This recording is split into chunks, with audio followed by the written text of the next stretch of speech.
We got the truss in place thanks to a helpful hand, my neighbor that is, and we got these frames locked into place on both sides.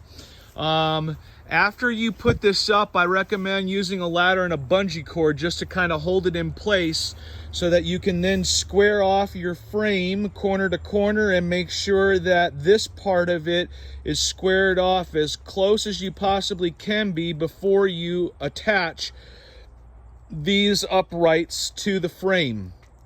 That way you don't have to worry about being out of square with your uprights when you're attaching them from each corner to the center support. Again, this is for your 10 by 12 inch garage and not the extended version.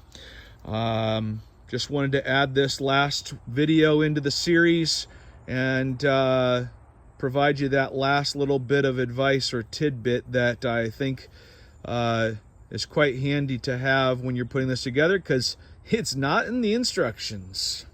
That's it. Cheers.